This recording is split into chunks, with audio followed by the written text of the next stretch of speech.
کہ آپ کی نماز، آپ کی قربانی، آپ کی زندگی کا مقصد، آپ کا جینا مرنا صرف اللہ کے لیے ہے۔ اللہ کے نبی صلی اللہ علیہ وسلم کو تو دراصل یہ بات بتانے کی ضرورت بھی نہیں، کہ اللہ کے نبی تو یہ بات جانتے ہیں، لیکن آپ کے ذریعے آپ کی امت کو یہ بتانا مقصود تھا کہ یہ دنیا میں آئے کیوں ہے، یہ دنیا میں بھیجے جانے کا مقصد ہے۔ نہ یہ اپنی مرضی سے آیا، نہ یہ اپنی مرضی سے یہاں رہ رہا ہے، نہ یہ اپنی مرضی سے یہاں سے جائے گا۔ یہ کس کے گھر پیدا ہوگا یہ نہیں جانتا، کون اس کے ماں باپ ہوں گے یہ نہیں جانتا، کل کو شادی کے بعد اللہ اس کو اولاد دے گا کہ نہیں دے گا اس کے بس کی بات نہیں ہے، یہ نہیں جانتا، بیماری سے بچ جائے اس کے بس کی بات نہیں ہے، بیماری سے باہر نکل آئے اس کے بس کی بات نہیں ہے، موت سے بچ جائے اس کے بس کی بات نہیں ہے۔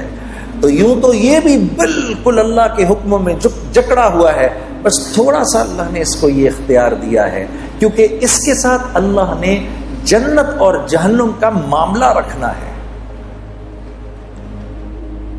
اس کے ساتھ اللہ نے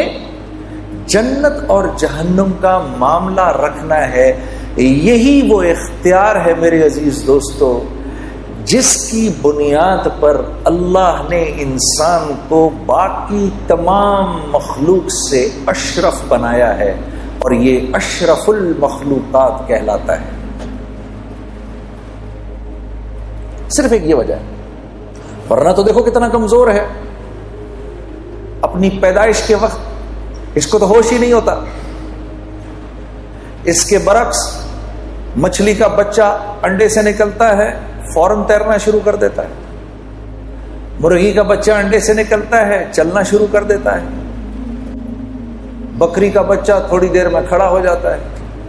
یہ تو 6 سال تک ہوش پہ نہیں آتا، جسم کا ایک ہلکا سا درجہ حرارت بڑھ جائے تو بیمار پڑ جاتا ہے، ذرا سا کم ہو جائے تو بیمار پڑ جاتا ہے، تھوڑی سردی زیادہ ہو جائے تو بیمار پڑ جاتا ہے، تھوڑی گرمی زیادہ ہو جائے تو تکلیف میں آ جاتا ہے۔ یہ تو بہت کمزور ہے، لیکن اللہ نے یہ جو اس کو اختیار دیا ہے یہ اس کے باقی تمام اللہ کی مخلوق پر اس کو منفرد کرتی ہے۔ پھر اللہ نے فرمایا فَأَلْهَمَهَا فُجُورَهَا وَتَقْوَاهَا، میرے بندے اس بات کو ذہن میں رکھنا کہ تیرے اوپر ہم نے اس بات کو الہام کیا ہے کہ تو صحیح اور غلط کے فرق کو سمجھتا ہے۔ یہ نہیں کہہ سکتے ہم اللہ کو ہمیں پتہ نہیں، کچھ چیزیں ایسی ہیں جو انسان جانتا ہے۔ جھوٹ ہر معاشرے میں برا سمجھا جاتا ہے، وہ مسلمانوں کا معاشرہ ہو یا غیر مسلموں کا معاشرہ ہو، جھوٹ ہر جگہ برا سمجھا جاتا ہے، بےایمانی ہر جگہ بری سمجھی جاتی ہے، خیانت ہر جگہ بری سمجھی جاتی ہے، ظلم ہر جگہ برا سمجھا جاتا ہے، قتل و غارت ہر جگہ برا سمجھا جاتا ہے۔ بالکل اسی طریقے سے ہر معاشرے میں سچ پسند کیا جاتا ہے، امانت داری کا مول ہے ہر معاشرے کے اندر، امن و امان ہر معاشرے کی چاہت اور پسند ہے، رحم دلی ہر معاشرے میں پسند کی جاتی ہے۔ تو اللہ فرما رہے ہیں فَأَلْهَمَهَا فُجُورَهَا وَتَقْوَاهَا، تجھے اتنا علم ہم نے دیا ہے، کل ہمیں نہیں کہنا، الہام کیا ہے، اور یہ کرنے سے پہلے اللہ نے 7 قسمیں کھائی ہیں میرے دوستوں۔ اللہ کو تو قسم کھانے کی ضرورت نہیں ہے، لیکن کیونکہ اللہ اپنے بندے کی فطرت کو پہچانتے ہیں، قسم کھائی ہے، 7 قسمیں کھائی ہیں، زمانے کی اور وقت کی قسم کھائی ہے، کیونکہ اللہ جانتے ہیں میرا بندہ وقت کی اس کے ہاں قیمت ہے۔ ہم نہیں کہتے میرے پاس وقت نہیں ہے، تو اللہ جانتے ہیں کہ وقت کی اس کے ہاں قیمت ہے، تو قسم کھائے وَالشَّمْسِ وَضُحَاهَا وَالْقَمَرِ إِذَا تَلَاهَا وَالنَّهَارِ إِذَا جَلَّاهَا وَاللَّيْلِ إِذَا يَغْشَاهَا وَالسَّمَاءِ وَمَا بَنَاهَا وَالْأَرْضِ وَمَا طَحَاهَا۔ 6 قسمیں تو وقت کی کھائیں کہ مجھے سورج کے نکلنے کی قسم، اور پھر چاند کی تمازت کی قسم، اور پھر دن کے اجالے کی قسم، اور پھر رات کے چھا جانے کی قسم، اور پھر اس رب کی قسم عجیب کہ جس نے آسمان کو بنایا اور تخلیق کیا، اور کیا ہی بات ہے اس رب کی، اس کی قسم کہ جس نے زمین کو بچھایا، اور پھر ساتویں قسم آپ کی کھائی اور کہا میرے بندے مجھے تیری جان کی قسم، اور اس رب کی قسم جس نے یہ خوبصورت انسان بنایا ہے، فَأَلْهَمَهَا فُجُورَهَا وَتَقْوَاهَا، جو اختیار تجھے دیا ہے وہ کسی کو نہیں دیا۔ لو انزلنا هذا القرآن على جبل لرأيته خاشعا متصدعا من خشية الله، جب ہم نے اس قرآن کو پہاڑ پر اتارنے کی کوشش کی، کتنی مضبوط چیز ہے،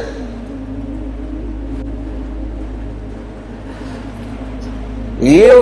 اس پہاڑ کو وہ ہوا نہیں ہلا سکتی جو آگ کو بجھا دیتی ہے، جو سمندر کے پانیوں کو لے کے چلتی ہے، وہ آگ بھی وہ ہوا بھی اس کو اپنی جگہ سے نہیں ہلا سکتی، بڑے بڑے زلزلے بھی پہاڑ کو نہیں توڑ سکتے۔ اس پہاڑ نے اللہ سے کہا یا اللہ یہ قرآن میرے اوپر نہیں اتارنا، میں تیرے حکم نہیں پورا کر سکتا کیونکہ میں تو تیرے حکم میں جکڑا ہوا ہوں۔ انسان نے کہا اے اللہ ہم پر اتار، ہم تیرے حکموں کو پورا کریں گے۔ تو یہ ذمہ داری لیے بیٹھے ہیں میں اور آپ۔ قد افلح من زکاہا، اللہ فرما رہے ہیں میرے بندے اگر تو نے اپنے نفس کو، اگر تو نے اپنی خواہشات کو میرے حکموں کے تابع کر دیا تو تو کامیاب ہو جائے گا، کیونکہ یاد رکھ نفس پر تو چلنے کے لیے نہیں ہے، نفس پر جانور چل سکتا ہے، کیونکہ جانور کو تو ہم نے کوئی اختیار دیا ہی نہیں، وہ تو اچھائی اور برائی کو نہیں سمجھتا۔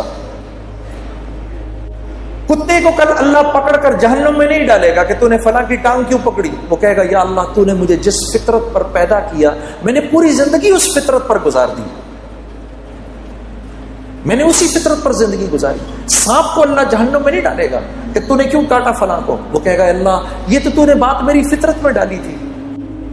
اور میں بالکل پورا کا پورا تیرے حکموں پر چلا ہوں۔ شیر کہے گا اے اللہ میں نے کبھی گھاس نہیں کھائی، میں نے کبھی پھل نہیں کھائے، وہ تو نے انسانوں کے لیے بنائے تھے، میں نے کبھی سبزیوں پر منہ نہیں مارا کیونکہ وہ میرے لیے تھا ہی نہیں، میری تو جو تو نے فطرت بنائی میں اسی فطرت پر چلا۔ بکری اللہ سے، گھوڑا اللہ سے، اونٹ اللہ سے کہے گا یا اللہ ہم نے کبھی گوشت کو منہ نہیں لگایا، جو تو نے گھاس پھوس ہمارے لیے بنائی ہم نے وہی کھائی۔ یہ میرے اور آپ کا معاملہ ہے میرے دوستوں، ہم اپنی مرضی پر نہیں چل سکتے۔